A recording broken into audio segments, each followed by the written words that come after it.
What is up, all you GBA type people? This is Tom, and we're here with your Week 5 Power Rankings. With me, as always. What is going on, everyone? My name is Under the Radar, aka Kelly. Yes, he is.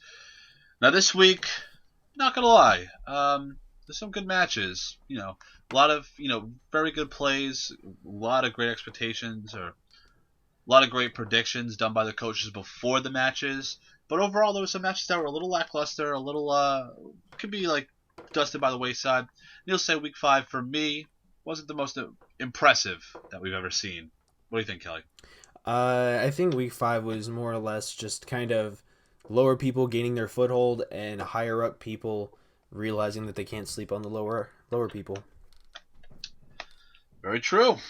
So starting off, we'll talk about the Detroit Steel Wings. Now, if you guys would notice, it seems that for both of us, Crimson and Steve have swapped. And it comes down to a very simple reason. Steve lost to a crit. We'll talk about that in a few minutes. But Crimson, we feel like he's playing a little bit worse. He got put behind early, never really found a way to get back and, play the way that we might expect or we've seen. Like the Week 1 Crimson, what happened? Where did he go? I don't know where he went. Missing posters on the back of milk cartons should be set up because gotta find him. He had a very impressive team. I liked his options. It came down to how he used it, how he used all those options.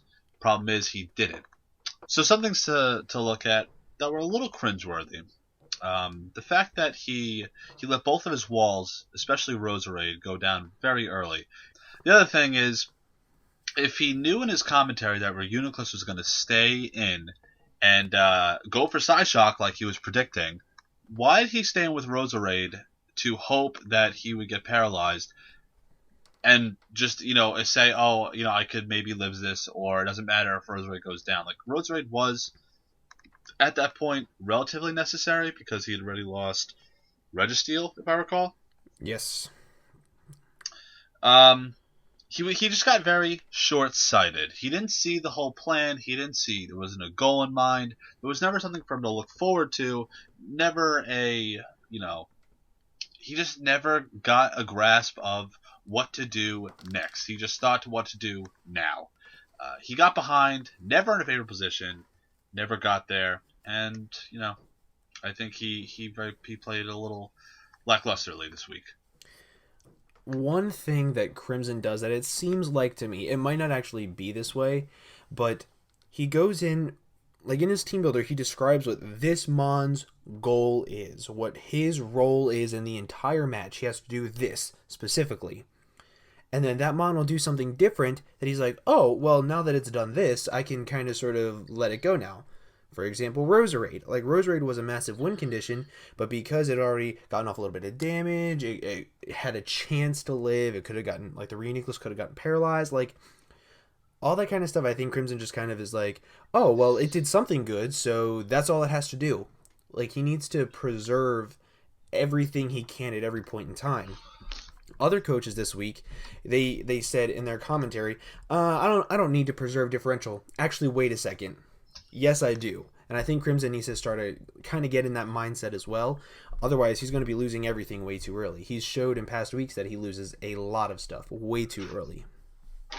Completely agree. I will say two things that he did do a good job on. Having HP Fire on Suicune to knock out the Scissor, bluffing the Crocune set. That was cool. That was gorgeous. That wasn't cool. That was perfect. I loved that. It worked. The other thing, though, is I guess something to build on. He needs to find a way to make a play inconspicuously.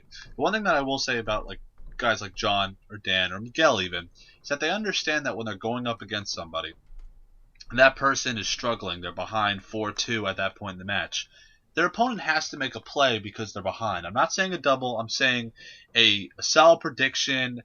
They have to bring in their sweeper, maybe let it take damage, but on the same token, they need to get that big damage off to get back in running to still win that match. We didn't see that from Crimson this week. He made good doubles. Don't get me wrong. It's just he never got himself from behind back in front of John to even be relevant in that match, if that makes sense. The thing about doubles that I've kind of sort of noticed a lot of players are starting to conform to is doubles are good unless you can, because the way when you look at it, it's kind of like a foot race. If one person is ahead, that double puts you even with them. You need to have something that can knock you back up, like a surprise move, a U-turn, a volt switch, something like that to gain you more momentum. And Crimson just doesn't seem to do that in his matches. Very true. We're going to move on from there. We'll see what happens with Crimson as the weeks progress, but as of this week, just not as exciting as we might have expected. From there, we'll talk about the Milwaukee Bucks. Yes, we did move him up one space solely because he should have won that match. Yes, he should have. He definitely should have won that match. I think Steve's planning was very solid. I liked how he used the Skunk Tank set, and I liked that, like we just said, he had a plan with the Skunk Tank. Everything that he had on it, the Sucker Punch, Pursuit, Dark Pulse, and the Poison Jab were all necessary for one reason or another. They were all there to hit, whether it was Gengar or Whimsicott or Mega Slowbro. Exactly. They were all there for a reason.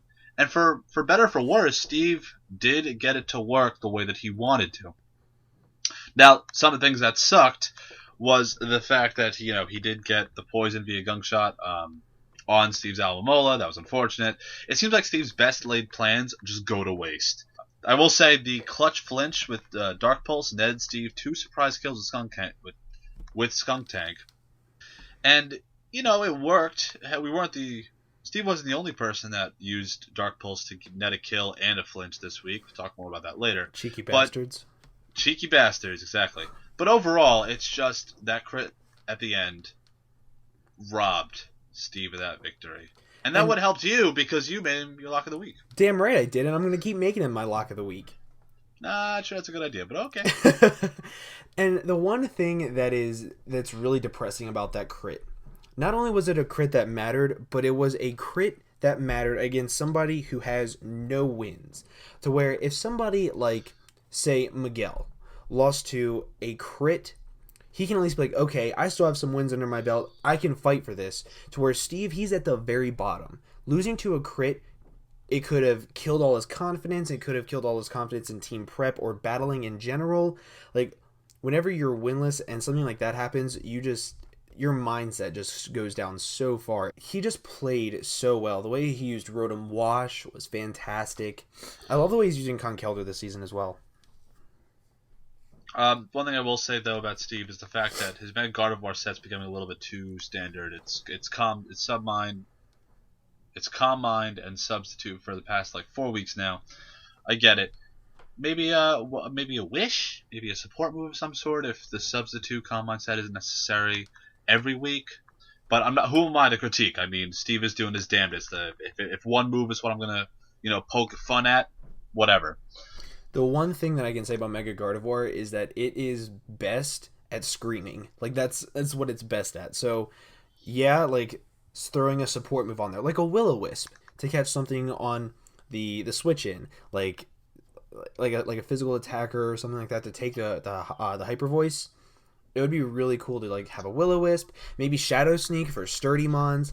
Cool stuff like that can always be done. And don't even laugh at Shadow Sneak because I've done it.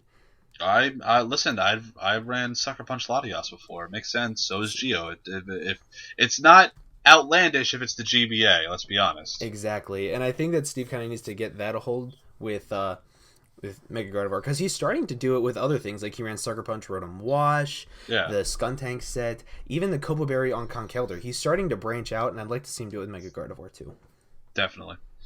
Moving on from there, we'll talk about the Cincinnati Loud Red since we both have them at number 14. Milvone was playing better-ish. We're not seeing the talent, though, that we saw last season. Miguel rode him like a show pony through that entire match. I think Miguel had the planning that Milvone necessarily didn't. However, I will say that Milvone, the way that he used Dusknoir this week, did a lot of damage to Miguel's team. It netted a kill that maybe it wouldn't have in any other circumstances, but it didn't necessarily give Milvone any sort of momentum at that time because Miguel was like, no, just kidding, gotcha. It's mine. And it did skillfully dodge many Scald Burns, so I had to laugh at that. I like how, this is all I really have to say about Milvone. because we never actually saw his match at the time of which we're recording this. I like how Mavone is using, not necessarily well, but using Azelf in a diverse fashion. It's it's not easy to predict. It's never easy to predict, but in the GBA especially because of its typing and because of its move coverage, it puts like his opponents a little on edge because they have to kind of guess at first. Oh, what kind of set is it? Is it life orb, sashed, choice of some sort? What moves? Is it mixed? Is it special, physical? And it's a little concerning at first. So if he can maybe use that a little more in his favor, I'd be down for it. The one thing that kind of bothered me about his matchup was kind of the way he played things. Like, he picked up two walls that have four times weaknesses. I'm not going to harp on that. You guys know how I feel about four times weaknesses. Yeah, we do. But it's like whenever you have a wall with a four times weakness, be aware of the four times weakness. He left Fortress in on Mega Altaria, which obviously gets both Flamethrower and Fire Blast. He let his Gastrodon get 2 KO'd by a Grass Knot from an Emboar. Like that's a very obvious switch in because it's a bulky water type against something that's very hard hitting physically with a fire type. Like it's just some stuff like that I didn't really understand why he did it, and no matter how much I think about it, I can't seem to understand it because he didn't have an Akaberry or a Rindo Berry. Nothing. Just let his walls get weakened way too fast, just like he did with Empoleon a couple weeks ago. He's not preserving his walls the way he needs to, and I think that's where he's faulting. No matter how many walls he picks up he's comfortable with, he's letting them go down way too quick. Yeah, I will say the one thing I guess that did hurt him was the fact that Miguel just did make that key prediction when he did. I mean, yeah, he could have known that Emboar got Grass Knot, but the way that Miguel played that was fantastic. But to be like fair, you said, whenever you're playing Miguel, he's going to make fantastic predictions no matter what. That's true. I mean, that's the nature of the GBA, though. Competitors will play either very well or not as well, and that's a week-to-week thing. So at number 13, we have the Sacramento Sea Kings. And he also faced the gauntlet this week by playing George. Now, George has been on fire. Fantastic, and Hayden was just not able to stand up. He was able to paralyze Hayden's fastest mon in Tornadus T and get up rocks within the first 2 to 3 turns. Just in general, it was a solid start for George, not for Hayden. Because at that point, his fastest mon being Tornadus, which is very diverse, however way you want to cut it, was pretty much crippled with a Thunder Wave and only used to break through the paralysis and attempt to get off some kind of damage, but it wasn't necessarily what Hayden might have wanted, at all. Hayden, I think, this week just didn't have enough to stand up to George, and specifically, George's got the tail with Shadow Tag. We can all agree that Hayden's team is very fat, very bulky, a lot of core, walls and good walls are what they do. But when you lead it up with a mon that's like Gothtel that can trap it, and also can run certain moves to, hit those walls very hard, or set up 1v1. Exactly. You're gonna lose. Like, that's the bottom line. That's what I think happened. Hayden got played. He brought relatively predictable sets, which, as we know, George thrives on. And it just allowed Gothitelle to pick off his walls, while then letting Crawdon and Nidoqueen just tear holes once those core necessary walls were taken down, which didn't, hamper any sweeping potential from George's two sweepers. I can hear his confidence is dwindling overall. The way that he's talking about at the end, where I don't know what to do, this is just another disappointing loss, what have you. He needs to get a win to reinvigorate his drive to compete. Otherwise, I think he's still going to kind of buy into that whole, oh, I'm playing so poorly, oh man, I'm sorry, and then just maybe not enjoy himself. And I don't want to see that. I think that Hayden's main problem is that he's a bulky player. Whenever you play bulky type teams, you need to know how to go against the main counters to them. There are some very key counters to bulky teams. One of them is Shadow Tag. That means you have to run Shed Shell on something, along with slow Volt Turn, or even fast Volt Turn with like Tornadus T and things like Raikou. Like, if Hayden had just ran Shed Shell on something like Slowbro or Clefable or anything, it could have worked so well. Granted, the trick choice scarf on Porygon 2 was insanely smart by George, but you have to expect the whole aspect of what Gothitelle does in general. Another thing that really kind of sort of is still getting to me about Hayden is the simplicity of his sets. Like, okay, I get Mega Sableye does one thing. It's a wall. Clefable does about two things. It's a wall. But you can run them diversely. You can run mixed wall Mega Sableye. You can run offensive Mega Sableye like Dan did last season. There's so much you can do with these walls that I think Hayden has just stuck into the whole, okay, he has some good physical attackers, physically defensive Mega Sableye. And I think that's where Hayden is going to keep falling if he doesn't change up the way he's building very quickly. Can't help but agree. Certainly needs to pick up something to kind of boost his confidence sooner rather than later. Moving on from there, we both have Nips at number 12. I'll let you talk about him. So, Nips is somebody that I said at the very beginning that has improved greatly throughout the season. Yes, he played Steve. Yes, Steve has not won. However, whenever you think about how well Steve played and that Nips actually pulled out a win despite the crit, that means that he played decently well. He team built very well this season. I do think where he left in Gengar against the Skuntank was very questionable and almost kind of sort of, I don't want to say stupid, but it wasn't a smart play. It was kind of a, okay, I need to buy some time. Let something that does massive damage to his team take even more damage to itself. And it wasn't very smart. However, he did take his time on his move choices. He actually slowed down, which is something that Nips doesn't normally do, that we've been saying for a season and a half now. So thank you for listening. It proved to actually come in handy. I will say that Nips played very safely, and he thought out all of his plays, and he's getting better as a battler. Now, I know you've said that before. I know you're gonna say I told you so, but I'm glad that I'm finally starting to see it, and that the rest of the league is starting to see that he is adjusting in a positive way, and he's moving in the right direction.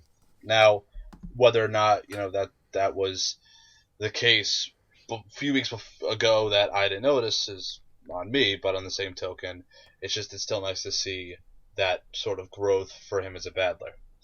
He was making nice double switches this week. He ensured that Steve didn't get good matchups early on.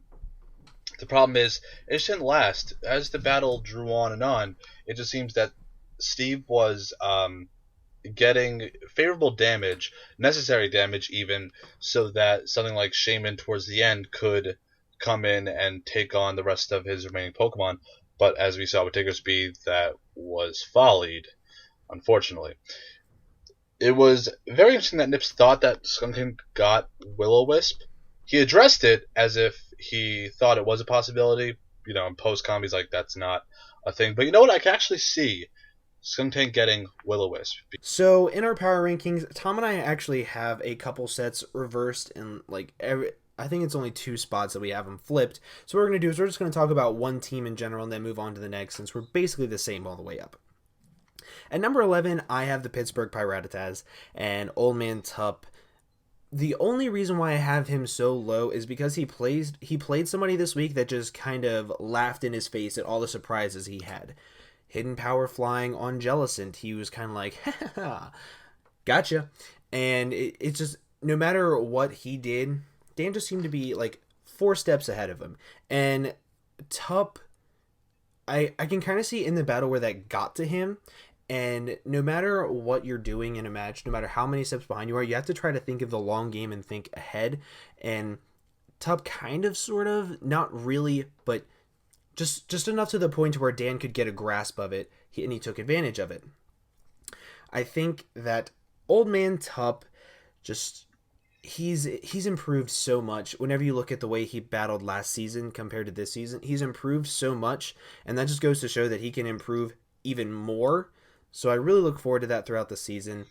In this match, I think that sacking off Excadrill very early was a very poor play. It was very, very poor, because that thing could have won him the game. I will say that I agree with everything you said. Tup has been getting better, not in leaps and bounds, but more of a gradual fashion.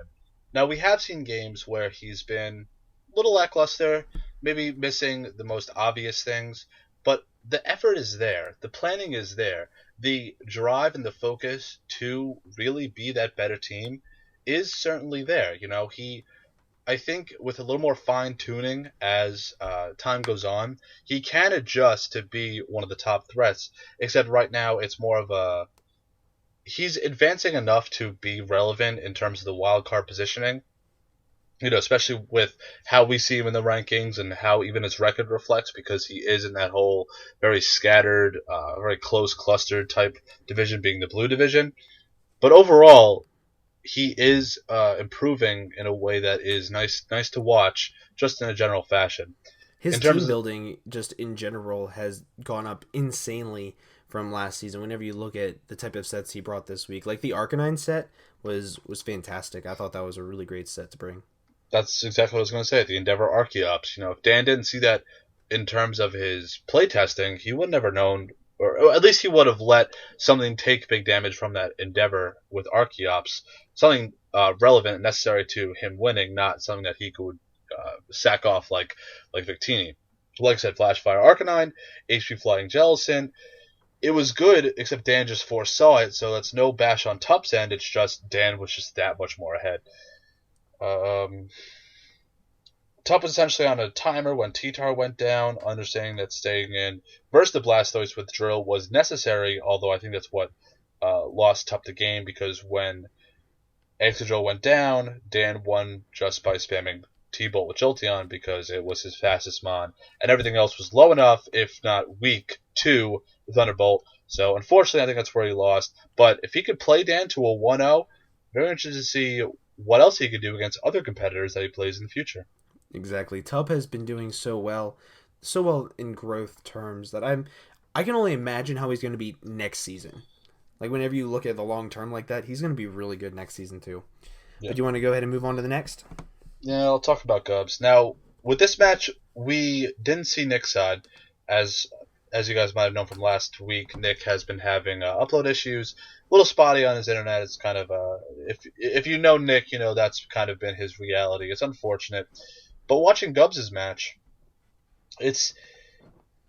he played very solid. He played well. It just seems that Nick wasn't all there this match, or at least there was things to be desired, I guess is the best way to say it. Gubs, it was funny how he got frozen with the Ice Beam, kick a guy while he's down type thing with the Scarf Manaphy against his Thundurus. It was a good thing he thought out first turn, or not even first turn, just right after it happened, but I did like his reaction where he's like, oh no, this is not okay, when it did happen. The Sludge Bomb's O'Rourke, very nice that it has already shown its face in the GBA. I think it's a necessary addition to Zoroark because it does allow it to touch fairy types and maybe things that it couldn't necessarily hit very hard prior. Overall, I think this is a necessary win for Gubs. It got him back into the wild card race, if not playoff relevance, I should say. Kind of the same way that the Dolphins were relevant up until Monday night.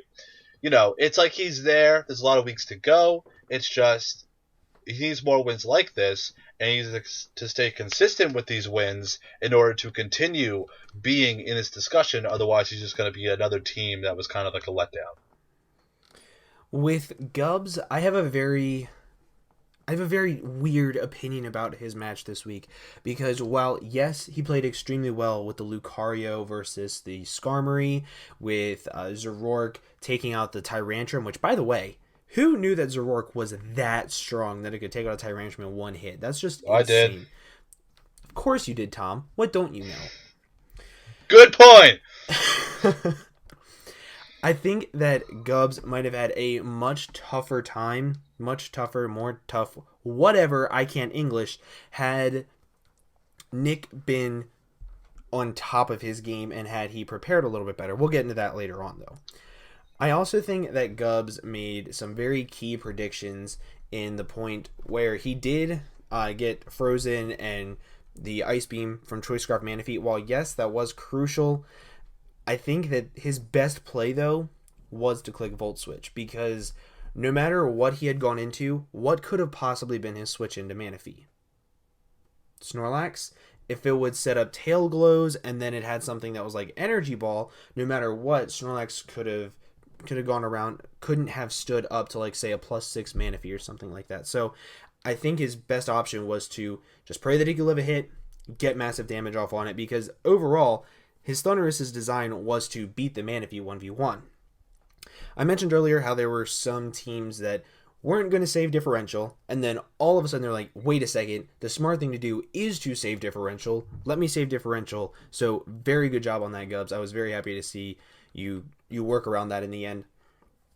I think that if he didn't have Lucario in general, he would have lost the entire game, because Lucario just it proved why Lucario is an insane setup sweeper this match. Like the +2 extreme speed, it was so powerful. The +2 close combat versus the Skarmory, the extreme speed could have been powerful, but the +2 close combat was extremely powerful, and it was very threatening to his team. And I just think that if he had been caught off guard once, I think he would have lost the game. So that's why he's not higher up on my list than what he is.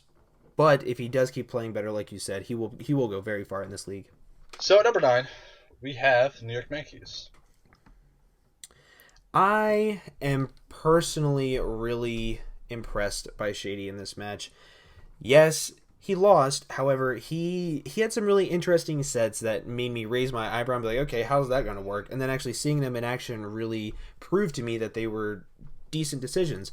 Custap Berry, Healing Wish, Jirachi. That was the most ingenious thing in the entire world. I never would have thought of that, because as we all know, Alakazam did decent work to Fizz's team. And I think that it was very smart to make sure that he could keep that alive no matter what with that Healing Wish. The fact that he had Rain Dance on Milotic, I see you, Shady. You are trying to make sure you don't get swept by Sun again. Believe me, I see you. But the fact that he brought Automatic Sun with Mega Charizard Y and was able to counter that because of the Solar Beam, it was fantastically smart. I loved it. Along with weakening the Fire-type moves, making it so he could have been in trouble if his Heliolisk had Dry Skin instead of Solar Power. However, I must say it was still extremely smart. On the 50-50 where he was with his Alakazam against the Doublade and he switched out, that was a very tough play for Shady to make, and I think he did make the best play, honestly, because if he had Shadow Sneak, he would have died. If he had Pursuited, he would have died. So no matter what, he kind of just had to play the 50-50, and I think it was a very good decision on Shady's part.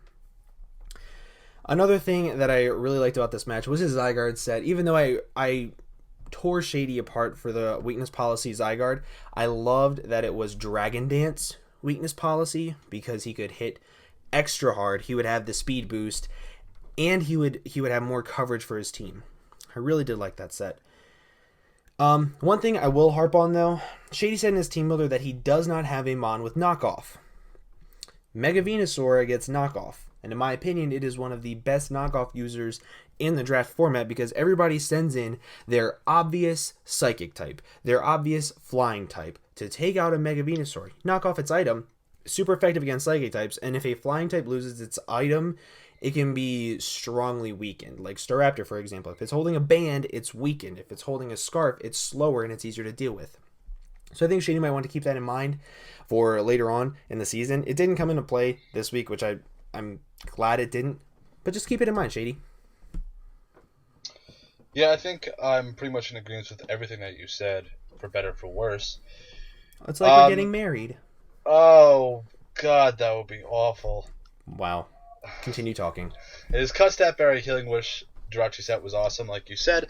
It essentially gave Zam a second chance, because him letting it take so much damage and then knocking it down, not necessarily a sash, but so low, getting it back up to necessary health was enough to allow it to be relevant again in that match. Like you said, the 50-50 towards the end, between Zam going for Shadow Ball, switching out, against Doublade, which is going to go for a Shadow Sneak or Pursuit. I'm glad Shady wound up on the better end of that, because it truly was a 50-50, because you didn't know what Fizz was going to do, and he didn't really know what he wanted to do either. I think it took him most of the time, or at least a good chunk of it, to decide what was necessarily the best play at that point. His tactic of running Rain Dance over anything else to negate the Sandstreamer drought, very smart. Essentially, it allowed his Sharpedo to be in a better position. It allowed Malak to hit a little bit harder. Two things though, his having Ancient Power over Ice coverage on Sharpedo, I get it because it would hit the Zard, and it's a very like niche move to have on Sharpedo, so I get it. And again, this was another 4 move syndrome thing for Sharpedo. As good as it is on Shady's team, the only problem is that it is so restrictive on what it needs in terms of coverage for teams like Fizz's or John's even in the GBA. I like that it was a special Sharpedo this week. I liked that it worked for the most part, except for it being completely walled by Chestnut. But it was good. And then this is a small fun fact for Shady if he watches this. Sharpedo doesn't get a full speed boost unless it's in for an entire turn. Otherwise, if it was in for like half a turn on a switch in, it wouldn't be as like fair, I guess. It would be a lot more powerful too. Yeah, exactly. But it would have to be. It's like that's how it is for again Mega too. So Yeah. But good battle by Shady this week. Just Fizz was a little bit better, and it was a good one for both. It was a good playing for both of them. Just a better win, obviously, for Fizz. One thing I also kind of want Shady to take into account whenever he's building his teams, he kind of sort of overlooks what walls his sweepers. And and what reminded me of it was whenever you mentioned they didn't have Ice Beam on Sharpedo. Because while having Ancient Power was awesome for the Charizard, if you got up a speed boost, you outsped it no matter what. Believe me, I get it. I think it's awesome. However, whenever you look at Fizz's team, you have to realize what walls the Sharpedo and stops it from sweeping, and the number one thing is Chestnut, and that and Doublade, but Dark Pulse, Crunch, Stab, fun stuff like that. I think Shady just needs to keep that in mind a little bit more whenever he's building teams, but aside from that, I think Shady really, really improved from the last couple weeks. At number 8, we have the Boston Red Sox. Like we said, haven't seen his side because it hasn't been uploaded yet. But what we can say from Gubs' side is that it was a good tech having Choice Scarf Manaphy by Nick to outpace the Thunderburst and potentially get off big damage, if not, actually killing it if it wasn't Choice Scarf itself. The problem with Nick this week is that I feel like he just didn't play up to what we might have had seen a few weeks ago.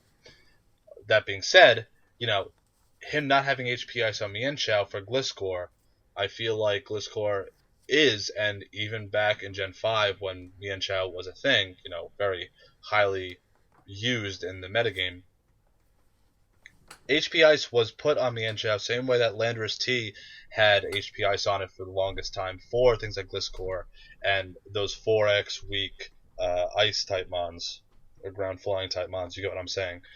He probably should have. Too. Exactly. He probably should have HP Ice on his Mienshao.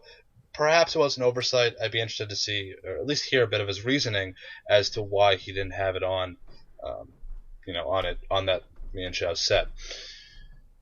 Nick had many mons that were either just straight up wrecked or set up on by Lucario this week. So for Gubs going for the Swords Dance when he did, it was enough to knock out Skarmory, especially because it wasn't as sturdy and it's a Lucario, so it was just really damn powerful at that point. And I don't think Nick had much to really stand up to it when Gubs in fact went for Swords Dance. Very interesting though when Nick went into Tyrantrum from Skarm versus the Zoroark. If he was predicting a flamethrower, I get it, but even so, just the fact that Dark Pulse just knocked that thing the hell out was impressive. It's so powerful. Yeah. One thing that kind of bothered me, along with everything that you said, most of my points kind of sort of are what yours are. However, one thing that really bothered me about Nick's battle this week is that he played Mienshao so safely. We've talked before about playing too safely and playing too recklessly, and you got to find the happy medium. And this is an example of how he played very safely, going for fake out, U-turning, fake out, U-turning. I get it; it's Regenerator. Take 2 hits of Life Orb, get the fuck out. Believe me, I get it. But whenever you have a team that has Gliscor, Lucario, it has a Thunderous, so you could run Stone Edge. It's decently weak to high jump kick outside of things like Frostlass and Tentacruel. It's just you have to know when to not play super safely, and that's where Nick really, really fumbled this week. We're going to talk about our swapped team now, being the Giants. Now, through that long match, Gio did pull off a very interesting win. I'm not using the condescending form of interesting. I mean, it was interesting because there were many times during that match where I was sitting there and I was going, "How is Gio gonna claw this one out?" Because obviously, as analysts, we could see that how the competitors played before the matches actually physically go up. So we saw that Gio won, but it's interesting to see how he worked through all of those different things that he had to deal with on Lars's team. Now, early on, we could both agree that match was very stally, very slow, a lot of walls versus walls early on. And obviously, there was no real point at which it got going, not at least for a very long time. It wasn't until it was the Slow King setting up and Ditto trying to figure out the set and things like that, to where it actually started to be like, okay, it's about to happen. It's about to happen. Exactly, and that's what I was going to lead into. The fact that Gio clawed himself out of that, copying the Slow King when it was at +2, working its way into +3, and playing damage control, getting off the necessary damage against Slow King, forcing it to switch out, whatever he needed to do was really impressive to me. The fact that he was able to, still stay calm and not get freaked out or not let the match run out of his favor, because he understood about how long that match was going to potentially be, which it was in fact what it turned out to be. Quick thing for Gio, foul play is becoming a little bit ineffective, and I'm not saying that because of used it against the wall, but the fact of the matter is that the coaches are all putting 0 attack IVs in their walls, so even if it is super effective, it's not going to do anything. And yes, the Amoongus was burned, I get that, but on the same token, I still think it would have done negligible, if not like leftovers recoverable damage. Gio did play and make good predictions when he needed to. Bring in Entei versus the Crobat on the predicted taunt to potentially get off big damage. It was choice banded. It is an Entei. Sacred Fire is a thing. The fact that he missed kind of sucked. Sucked. It did kind of suck. I think that actually really sucked, because that means that it would have been whittled down much sooner, and it would have forced Lars to make more switches with his Slow King, which then made it not as effective as a wall. So I think that Sacred Fire miss, which could have led to the burn, I think that mattered much more than people think. But that's my opinion. Well, the thing is, I understand that.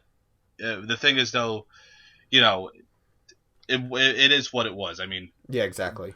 Gio, has Sacred Fire does have that chance of missing pesky fire moves, so it was just unfortunate that was a circumstance at that time. But it was good for Gio to make that play in the first place. The fact that Gio brought it down to the point where it was almost a timeout, but then used Pinsir to knock out crucial Mons. Yes, the fact that he got it in the way he did, getting the Swords Dance off, even though it was getting damaged. The one thing I will say, though, about the whole Mega Pinsir thing was the fact that he got baited so easily when he didn't go for a turn. He got baited into going for Earthquake when the Delphox came in. He switched out in a Crobat. It was... Now, if Lars did want to play to the point where he did timer stall, that I think would have been like the play to do it on, because you bring in the Delphox, bait the Earthquake, switch out a Crobat, take the next 90 seconds, which would have been 3 minutes at that point, switch again, and I think one more turn, like of quote unquote running the ball, not winding down the clock. I think that's where he would have won. However, I'll talk when we get to the Borussia Donphan about how I appreciate that he didn't do that and he let the match play out as it was. I think Gio, actually, real quick, can we just state that we are still correct at the fact that every time he brings a Mugus, he wins? Are we like? I think we need to join, get a lottery ticket, something maybe. Well, no, we need to take a trip, because Amoongus is named Trip. I hate you so much. I think that Gio this week was fantastic. The way he used his team, it kind of just shows me that last season wasn't the gym leader Gio that we know. That this is the gym leader Gio we know. The fact that he went for a return on the Slow King as he knew what it was trying to do, I think that honestly was his misplay. However, I'll get into that whenever we talk about the Borussia Donphan. But this battle in general just showed the way Geo likes to play. He likes to play bulk. He likes to play semi-stall. That's how I like to play. I can appreciate it. Letting Vaporeon get tricked or switcherooed, the Choice Scarf was never able to be predicted, but it really put Geo in a hard spot. It just this match was just really really interesting to watch. I do like the way he kind of sort of dealt with the Stallbreaker Crobat. I think that was very interesting. Along with the way he tried to deal with Luxray was smart. Whenever he saw the damage that HP Ice did to his Hippowdon, he instantly had a response for it. So moving on at number 6, we could talk about the St. Louis Rampardos. And pretty much the thing to say about this one is the foresight, the preparation, and the maintaining of the control throughout the entire match was the most impressive part of Dan's victory. He never ceases to amaze me, really. His playtesting, the fact that he foresaw Endeavor lead Archeops, the fact that he foresaw Jellicent with Energy Ball, and even the fact that he kind of foresaw the Cobra Berry being a thing before any of those matches, any of those plays, ended up happening was so impressive. He took all the wind that Tuff could have had, gained for himself and put in his sails, and was just like, no, just kidding. I'm just going to take that back right now. And that's like the bottom line of that match. All the tricks, all the gimmicks of Tuff's first 2 Mons being Archeops and Jellicent. Goodbye. That's it. Thank you for playing. You can go home now.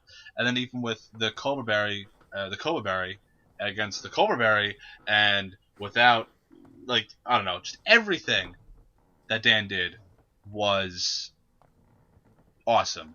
He negated all of Tuff's capability of being creative, of getting the upper hand and keeping the upper hand early. He had solid sets all around as well. The Scald, Aqua Jet, Blastoise. I like the fact that Blastoise does get Aqua Jet because it does allow it to get some surprise kills if he can get that off, and if something is weak enough to let the Aqua Jet take that kill. Cobra Berry, Heracross obviously was for Thundurus, but it inadvertently worked for the Jellicent. Sub-Victini, AV Jolteon, etc. Good ideas, good innovation. And then the DD Mence was really effective. It was good against Tuff's team after it went for 1 D-Dance. And as he had mentioned, with that D-Dance outrage, the fact that he was forced to click outrage when he did put him in potential of being run through by Excadrill, but I think he recovered well enough. And at the end, with Jolteon overpowering Thundurus Eye, it was a good win, very solid control, and just shows us why Dan is in fact a threat and will always be a threat as long as he stays that consistent, high-performing level as a competitor. I want to talk about a couple things. The first thing I want to talk about is Dan's playtesting. I saw a couple people say that they thought that it was cheating. They thought it wasn't fair. Ha! You've never been in the GBA before if you think it's cheating. You have never been in a league format, because whenever you think about playtesting, the first thing that I think about is it gets out the heebie-jeebies that you normally have. You see a set that you weren't expecting. Holy crap! I would be scared if I saw that in my actual match. Now I know to prepare for it. It also helps you, like, the damage calcs become a little bit more familiar, and whenever you're in the match, you can be like, okay, in my playtesting, it did this much, so it should be good to go. If not, then something is different here. And I think playtesting is one of the best things that anybody can do. Any match of the week, it's fantastic. I love the fact that Dan does it. I haven't heard about many people in the GBA doing it, but Dan openly admits to it, and I love it. The AV Jolteon is probably one of my favorite things that Dan has been doing, because he's done it in other leagues, and it's impressing the way he uses it. The Cobra Berry on Heracross, it was so smart. Like, I didn't expect it. Hidden power flying from Jellicent. However, you gotta admit, it was still amazing to see. This match in general just really shows how high caliber Dan is in the battling scene. It's insane. I love Dan's his outlook towards his battles. It's fantastic. Yeah, I certainly think that with the fact that he can be playtesting more in the future, I don't see a match like maybe John's match, or even like his match against Miguel happening again, because he can negate, like you said, those worries about sets that might not necessarily be as taxing on his preparation as it would be, uh, otherwise. So at my number 5, at Tom's number 4, we have the Borussia Fan. Now, this match, like I said in Geo's, was a fantastic match. I loved his Mega Absol set with Pursuit, Knockoff, Sucker Punch, and Will-O-Wisp. Will-O-Wisp was probably one of my favorite things to watch in the entire Team Builder. I loved it. The way he EV'd his Luxray to have the speed EVs, but with a minus speed nature because he didn't want to lower either attack. I loved that. The way he used Switcheroo on his Delphox without even worrying that his Vaporeon was going to come in shows the confidence that Lars can have in the battle. I think it was absolutely fantastic. Another thing that I really, really liked was the way he used the Stallbreaker Crobat, because I've drafted Crobat. I tried to use the Stallbreaker Crobat, and I suck with it. So the way he used it was just very impressive to me. The one thing that moved him down 4 spots for me, aside from the fact that he lost, that quote-unquote 50-50 that he had at the end. I know for a fact that other people are going to disagree with me. That's fine. This is my opinion. That was not a 50-50. That was more like a 70-30. Because while, yes, the timer was going down, and whenever you have a timer staring you in the face and you see that you have 2 minutes left, you have so long left, your brain can get a little scatterbrained. Yes, I understand this. However, think about this in the grand scheme of things. He had in his Slowking that he was going to switch out and get basically back to full health, and it could take a +1 return. Now, say he had switched out and he went for Sword Stance. He lost. He switched out and he went for return. He had a chance to win. If he stayed in and went for Sword Dance, he was basically no better off than if he had switched out and gone for Sword Stance. And because he would have had to risk the burn. But if he had stayed in and he went for return, he was going to lose no matter what. So the fact that he stayed in and risked the loss instead of just switching out, saying, okay, this is my best option, because if he just wants to play it safe, get kills, make sure that the timer doesn't make him lose, he could have won. This is totally my opinion. However, that's how I feel about it. And that is the main thing that I was like, Lars, dude, I realized, but in my opinion, it was just very careless to stay in. I realized that it was probably very stressful and a very hard decision for him to make. It's just, I think that Lars, the way he's been battling, he can do better, and I fully expect him to do better in the coming weeks, because if you notice from Lars, whenever he loses, he comes back fighting, and he has a very good match. Lost last week, had a very good match this week. Unfortunately, he still lost, and I still have a lot of faith in Lars, but I can't really build on any of that. I mean, try. It was a good idea having Taunt on Crobat versus the Hippo, negated rocks from getting up. It limited Geo switches. It was a good job getting Absol in for free, as, like you said, Lars is so good at doing with Mega Absol to knock out the Ditto, aka Slowking.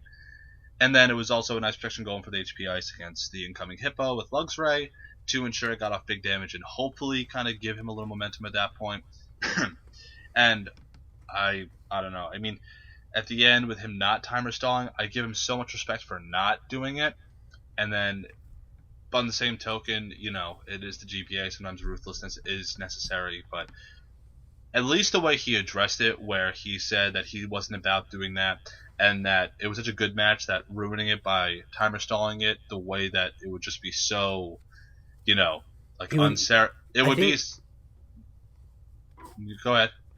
I think his exact words were, he didn't want to cheat Geo out of a win.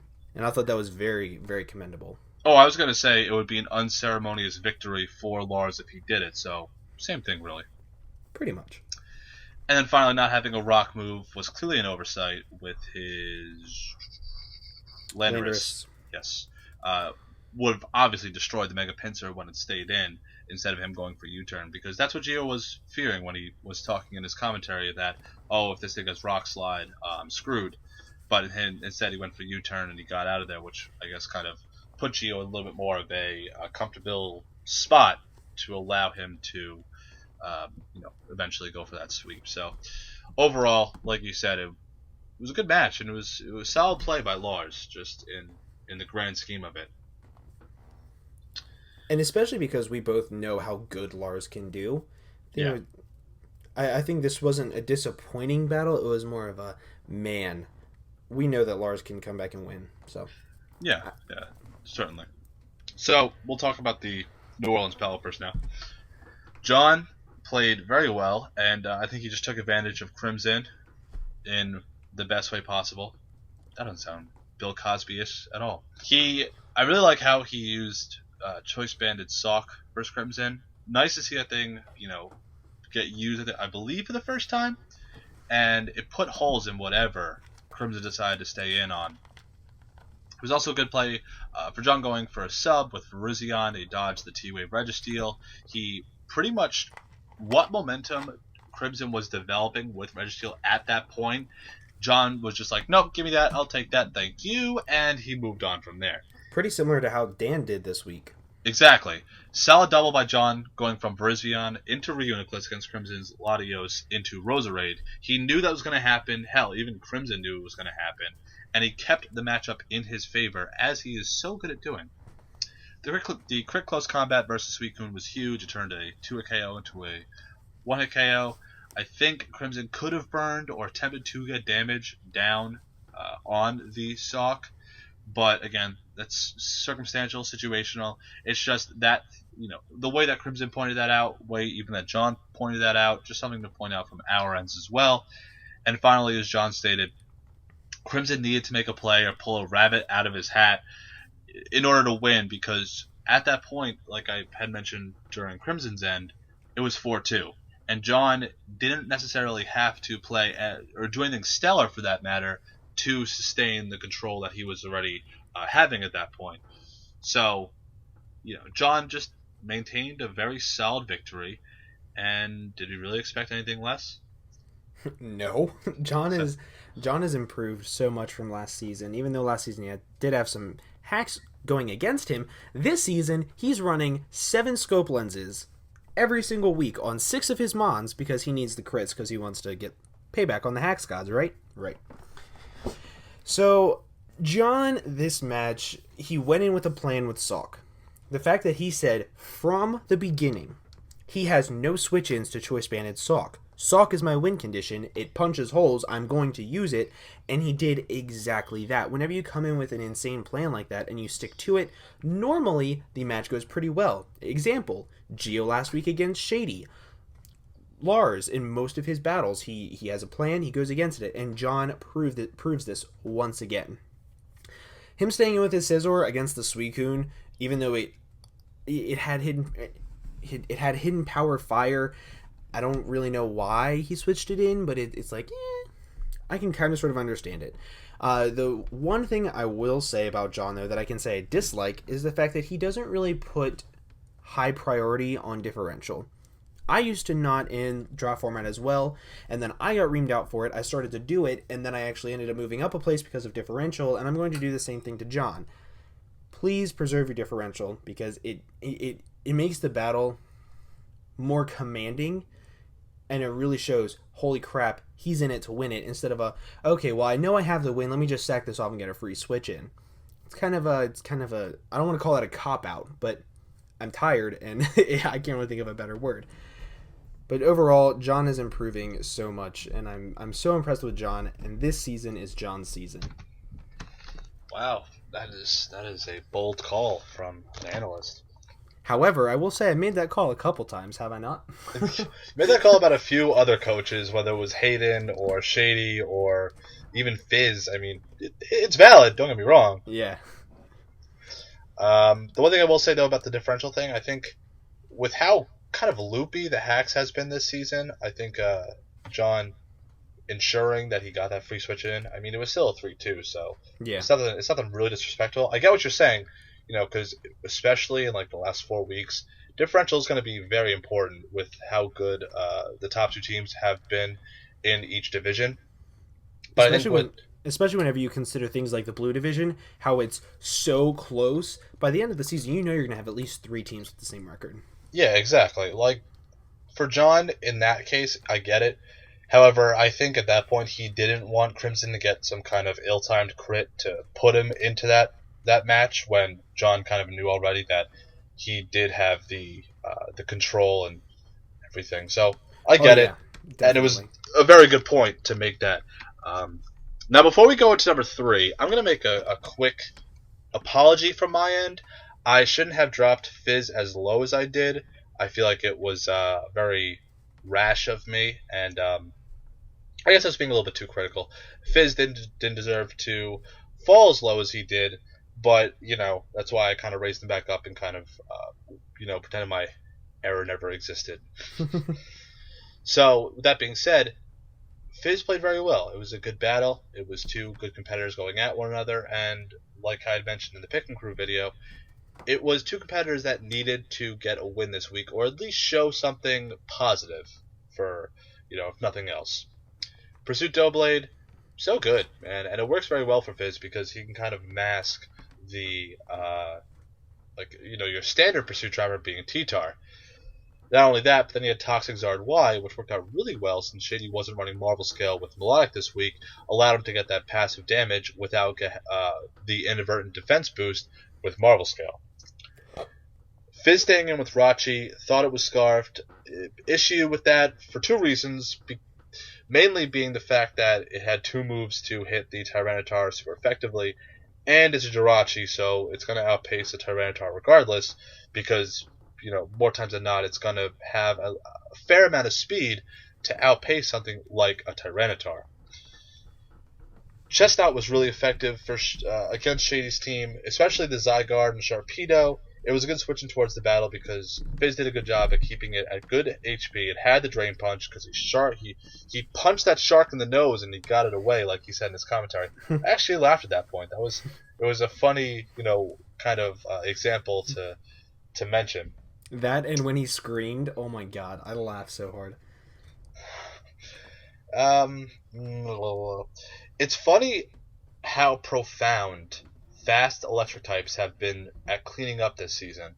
You had Miguel last week with Zapdos, Fizz this week with Heliolisk. You had Rotom last week, and the few weeks before that being George's safety blanket, and then just how well the AV Jolteon has been for Dan.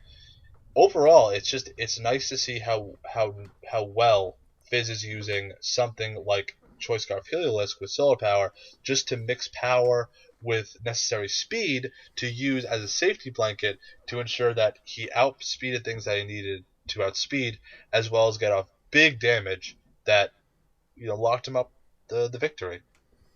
One more thing to add on about the Chestnut set that I really liked was the fact that it had Roar.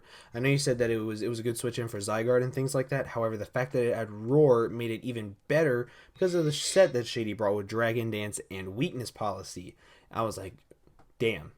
Good read on that. And the fact that he had Pursuit on two Mons goes to show the way Fizz likes to play, and I notice it. It's awesome. I think it's fantastic. So at number two, we have the Real Morel. And another very solid match. Miguel was in control the entire time. Had a great sets, great planning, and I don't have much to say. I think his defensive Emboar was awesome with the Grass Knot and the Stone Edge, and it took on what it needed to, whether it be Weavile or be the Typhlosion, because I'm pretty sure any Typhlosion set wouldn't necessarily be able to one-shot the Emboar, and he could hit back really hard with the Stone Edge. I believe if he had extra Sentry, that would probably be his best option. But even with that being said, it's not that good, as an option, because obviously Miguel has switch-ins at that point, being like Greninja. Speaking of Greninja, it did rather well this match. Now, I know you have your doubts about Greninja. I personally think that Greninja and Zoroark are going to be... They're really, just in general, I think they're more... prolific than your standard sweepers that maybe haven't necessarily shined yet this season.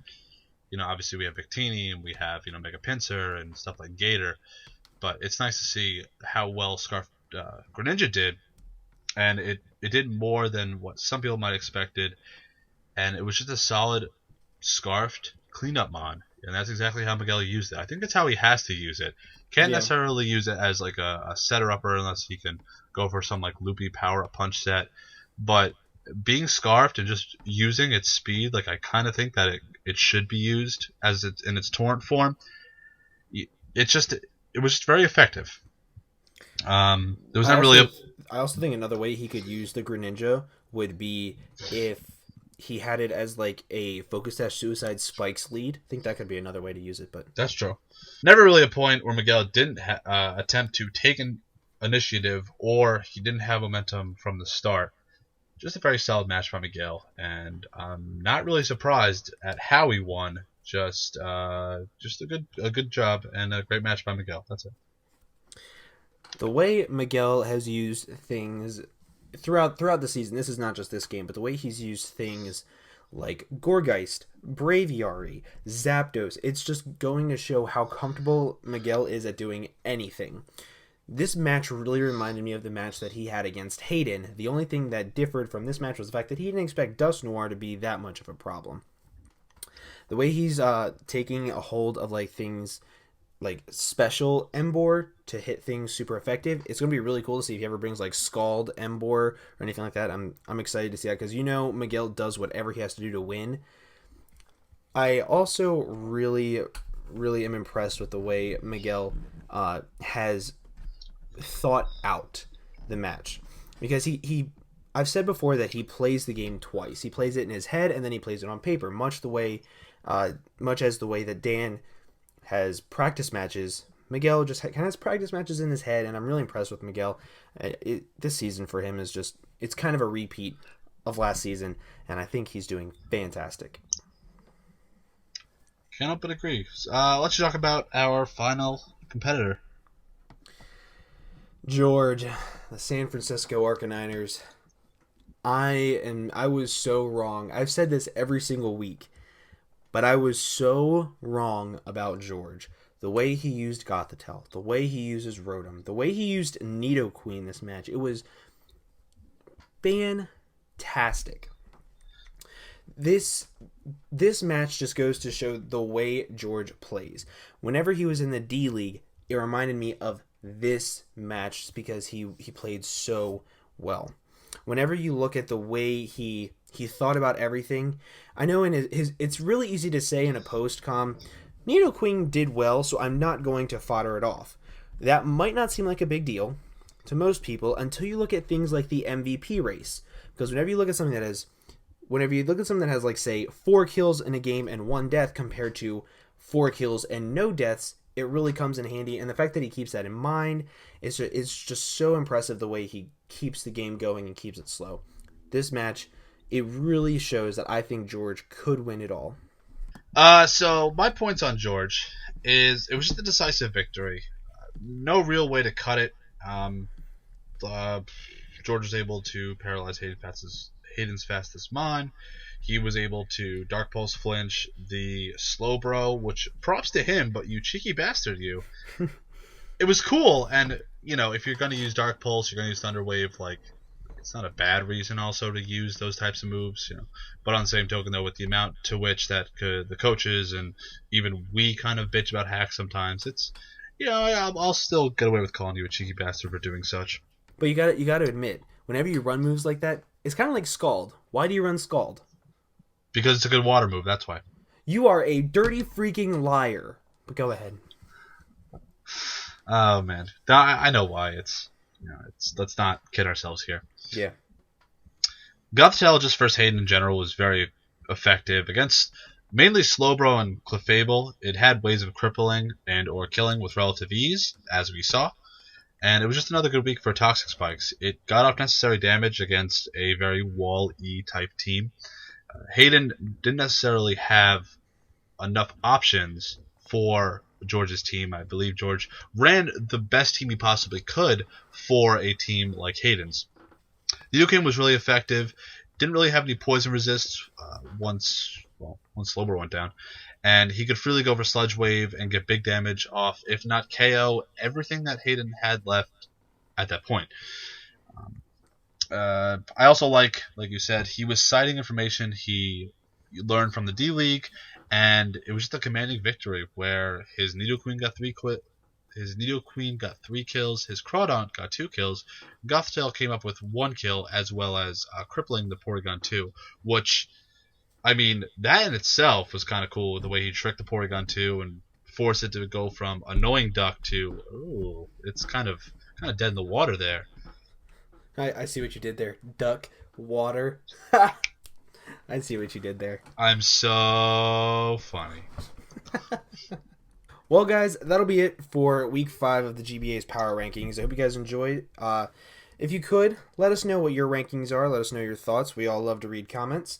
But is there anything you want to say to close us out, Tom? Too bad you're not allowed to talk. Oh, man. Okay, go ahead. I'll be nice, I guess. Good match. Sorry. Good week, I should say. It was just it was a solid route, solid showing from all the coaches. Hopefully this continues, and hopefully the better keeps on getting better, or at least improving. I hate you, so that's pretty much it. Damn. Well, I'm going to go cry in a corner, and with that, we're going to go ahead and get on out of here. Good.